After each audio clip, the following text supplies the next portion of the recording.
Wassail,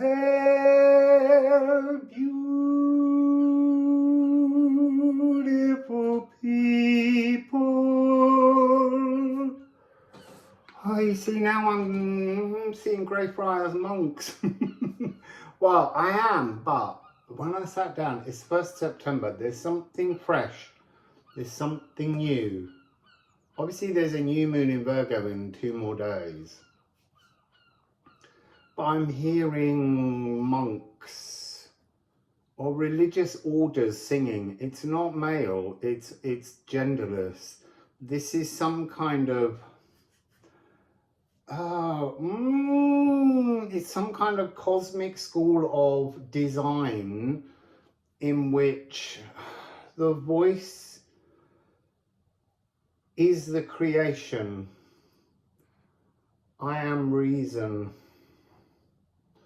So I'm witnessing study, I'm witnessing refinement, I'm witnessing the laying down of frequencies within like a philosophical framework. This is a bit like this 9/9 portal. There's a framework and it's made perfect. So I'm seeing crop circles, sacred geometry. And the sacred geometry we always see drawn in 2-dimensionality.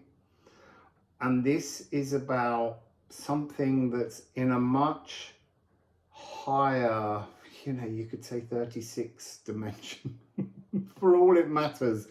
It's so high, but the sacred geometry moves in, I want to say in a 3D form, but it's not 3D.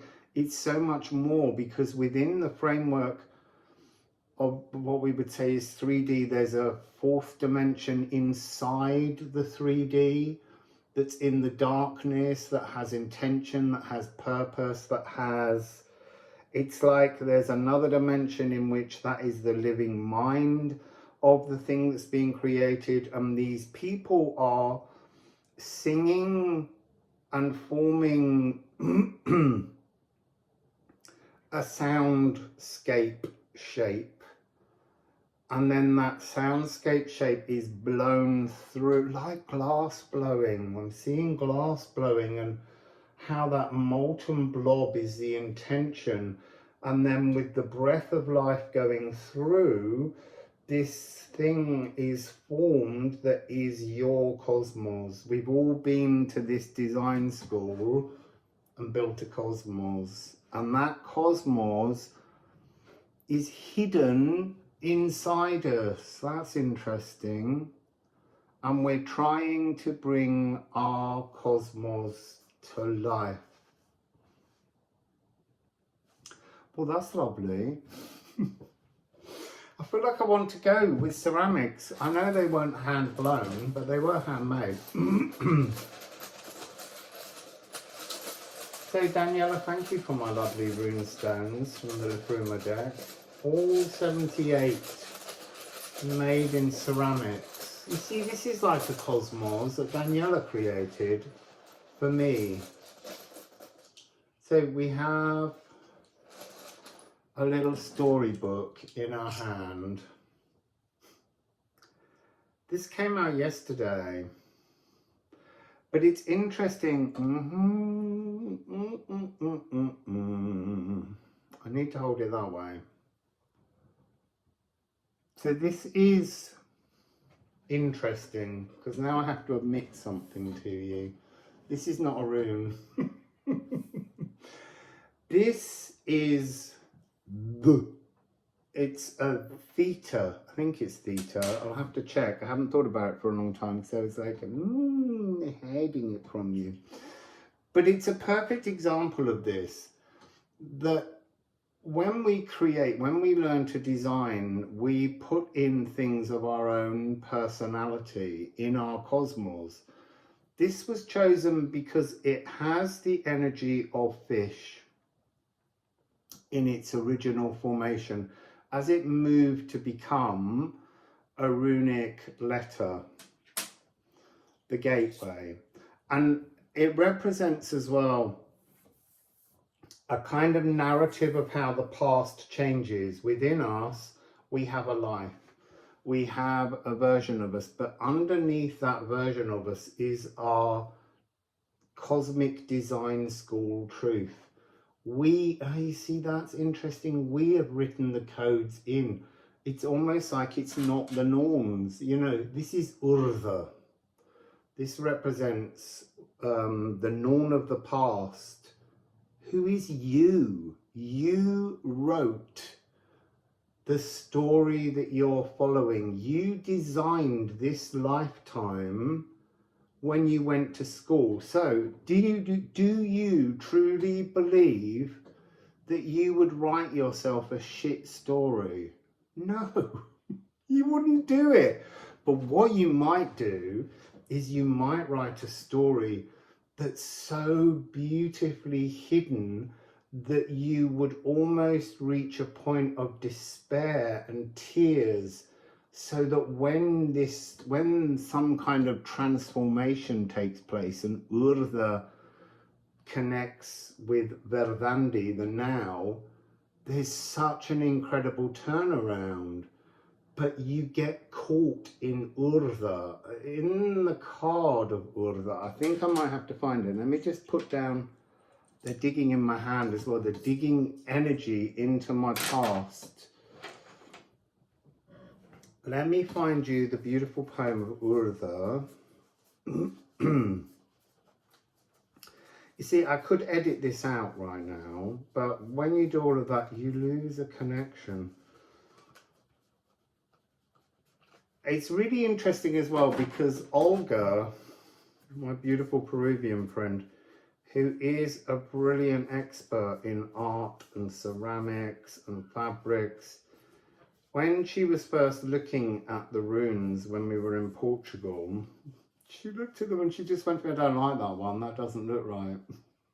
She instinctively knew that it was the one rune that's not ringing true, but it's the rune that needs to be removed, because it's the story of the first chapter of your life, the story that takes you through and up to and through your first awakening. So here is the Sweltness.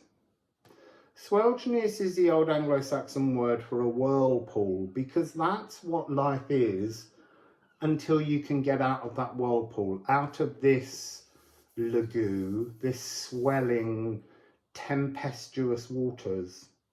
So nostalgia is a poisoned vine, winding its toxic, creeping arms around your feet to hold you still in the vortex of swirling memories.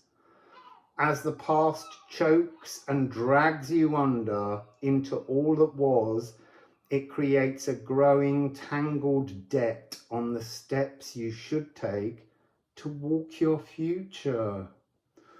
Urdha is here to hold you back. Urdha praises your past glories. Urdha knots them into the failures you allow to shame you. Stop Urdha dead. Dead is what the past is.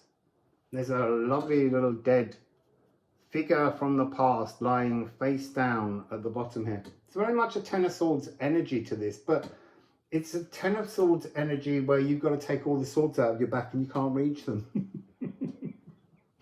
And that's why you cry for help, because you want someone else to take the pain away. You have to do it, and it's doable. You wrote this at design school, at Galactic Design School. You wrote this story. So it's interesting. I put this card down, but the Liffruma deck is face up and it's showing me sigil. Your life force. Oh man, your life force is playing back on itself because you're not willing to be free from the past story. Oh, because you wrote it. We all wrote this story, and so there is some part of it where we currently can't remember. We can't remember the truth of where this story is going. It's a novel that we feel like we haven't read. And so our life force is waiting to burst onto the scene of a new book 2. You know when you're reading a book and they're in 3 parts? This was book 1. Turn the page, have a blank space, have a visible silence. Turn another page, book 2. Where's it going? I don't know, you wrote it.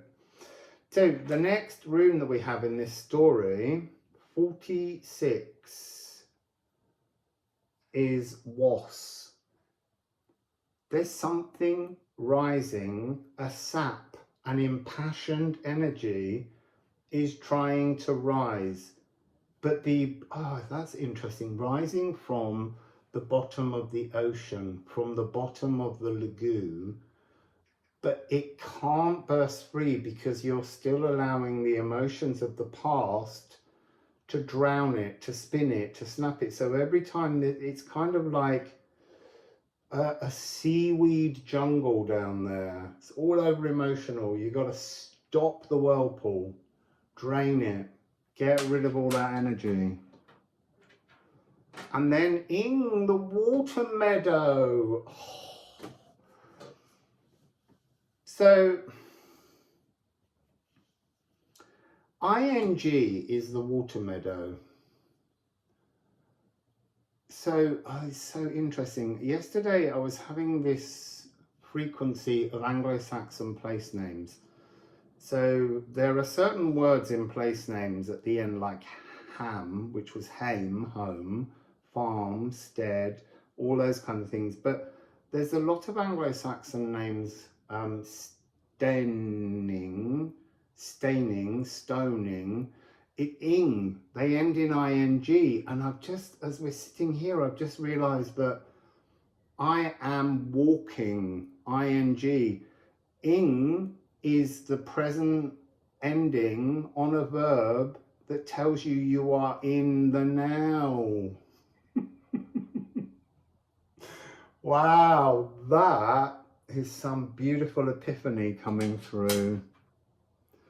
So ing is Freya, it's fertility, it's flowers bursting from the water meadow. But the difference between the Swelgeness and the water meadow is that a water meadow is more like marshland. It's still, the water, the emotions have been calmed. So this beginning of September is about seeking to calm emotions, seeking to release and let go and begin. Oh my God. And then Watergefal. Honestly, the runes are so powerful and so profound. And just using 24 and the additional blank one, which is a bit of a misnomer because it was never part of the rune system, because the runes were part alphabet. And so what letters blank? So this rune deck has 78 Anglo-Saxon runes because the Elder Futhark, which is the 24 runes that we know, and they are the first 24 cards in the deck, apart from there's an additional 0, which is the Gununga gap, not a blank. It's potentiality. Then there's an extra 9 runes, and we're on this 9-day pilgrimage now towards the 9-9 portal, and it begins today, day 1 of September. So there were an additional 9 Anglo-Saxon runes because we said things a bit differently. And then all of the rest of the runes are runes from around the region that developed during the medieval period. Stung runes, there are younger Futhark runes, and there are more that I didn't include.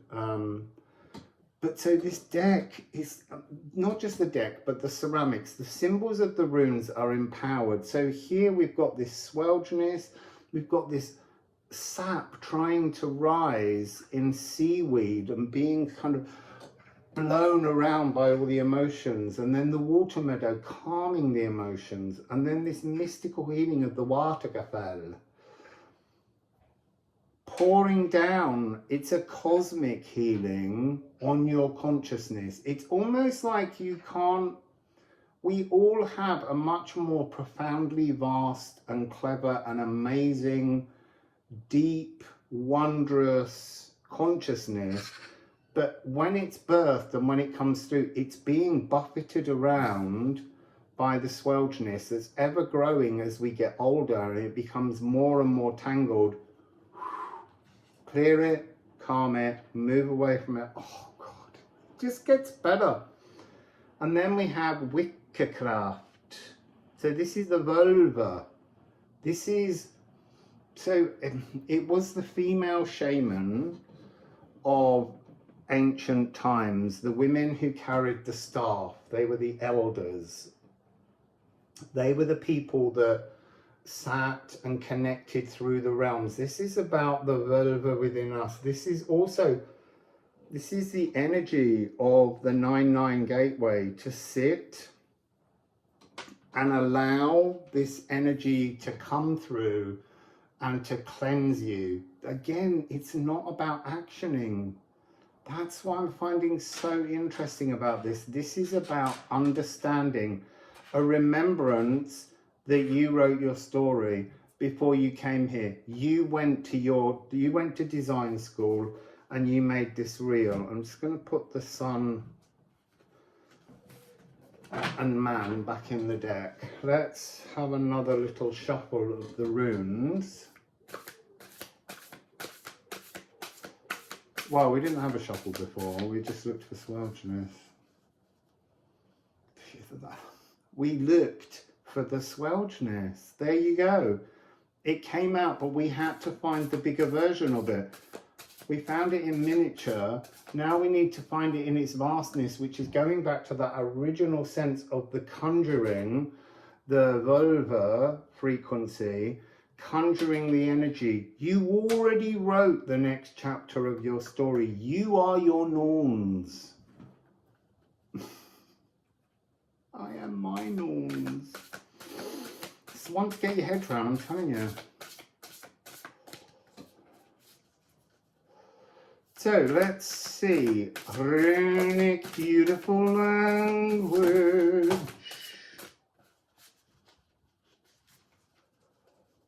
Oh, that's so interesting. Change, vein, weathercock. You see, weathercock, oh, you're such a weathercock, is an insult. It means you change your tune and your attitude depending on who you're with. You wear the liveries of others, and that's what the poem talks about, flapping in the wind. You know, always changing, never being stable, because that's part of the challenge of the first part of your life. Look, you see now, like, it's like this life is an exam. Somewhere in another portal, oh my God, somewhere in another portal, you're still at design school and you're jumping up and down in excitement because you know what's coming next. And there are examiners who are looking at your work and your story because it's like you're doing a PhD in cosmic design and magic. And you will be, if you pass your test, you get to, your universe gets created in a dimension. It becomes a portal somehow. So this is really what you're doing. This is an examination.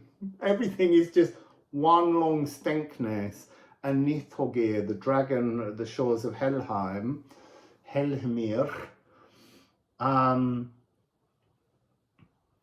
Sorry, I'm being distracted by a wisping cloud that is like this weathercock energy. The cosmic dragon is blowing. The cosmic dragon is blowing because you wrote that it would blow now. So I'm just going down here to get these cards. For me, cards that fall are a done deal. And this is really interesting. This is a Divine 9. Hagal, Chapter 1, Book 1. A cosmic crisis has been created by you. You wrote the most dramatic cosmic crisis, or maybe you wrote a little bit of a slow burn life. You could have written anything, but there's something about, and we've had this energy before, about writing your own film.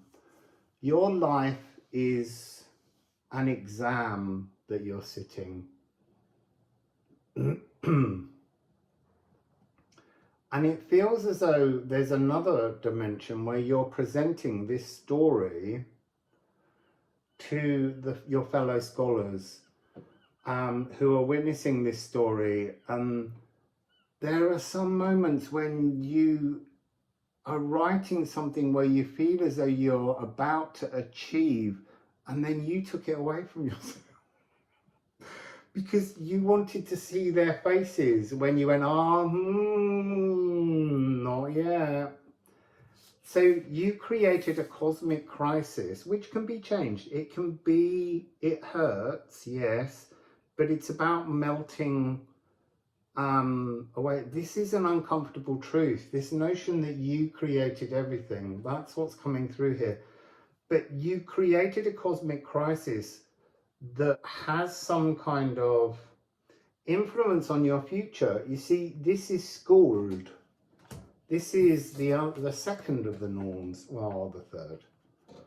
Urda and schooled. In between is verdandi, the now. You are verdandi. But you've been holding hands with Swelgeness, with Urda, for too long now, and it's time to let go of book 1 and hold hands with book 2. Oh, this says something about that. Unpick your future pathways built from the pains you projected from your past. So 5, 1 and 9, 6 and 9, the external divine frequencies that have caused you pain. Unpick your future pathways built from the pains you project from your heart space. This is the area from which your story is told to your examiners, to your peers, and to the people in the world around us. So prune the prickly path of your old future that was held back by the sticky vines of Urda. And it says, and renew your personal faith within, tune the story that's all inside yourselves waiting to burst forth. Glisten and glow like stardust, dispelling your briars to stroll with Scald. Hold hands with Scald. Your passage with Urda is over. I feel like I just need more runes. I feel like this is runic school. It's almost...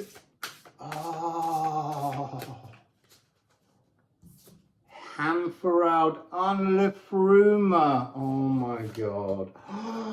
And Treadle. Sorry, but that's so divine. Hamferald. I was just talking about when you see the word haim. This is the journey home. Where's the journey home? Forwards, into your future. This is the moment when everything, all the strings and theories of everything pass through you, the figure of you, and you project anew. And what are you projecting? Liffruma, Elven Light, Benefic. You're projecting now. Interesting. You're projecting a story now to the Elven Light. They don't want to hear this. They can't hear it. They've moved past this. They can't even begin. You're about to start broadcasting to the Elven Light. This is a whole new... It's like you've been picked up by, I don't know, Netflix or something, and you're going global. But this is going galactic. So, yes, there's a whole world who've been telling a story. Your story has created such a buzz, and you're about to change. This is the frequency of projecting pure benefic, loving waterfall energy, a mystical galactic healing that's kind of coming out, shining forwards. And then it's 31, the golden path. This is a whole new life awaiting you. And you're sitting there asking yourself, why your life has turned out the way it did. And yet you wrote it to be that way. And you've always known, even though you've forgotten, that there's some amazing new transformative golden path energy coming in next. I want to say you've got 22 here and 77. There's something about reaching for your water meadow that alchemizes, and all of your emotions blossom as a loving magic to project you forwards. There's a very strong, playful skipping along a beach, jumping in and out of rock pools and bubbles and the tide moving. This is transformative. 1st of September, frequency. Grab this, move towards it, and maybe make the 9th your divine opportunity for transition. What a beautiful reading. Wassail, beautiful, beautiful, beautiful people.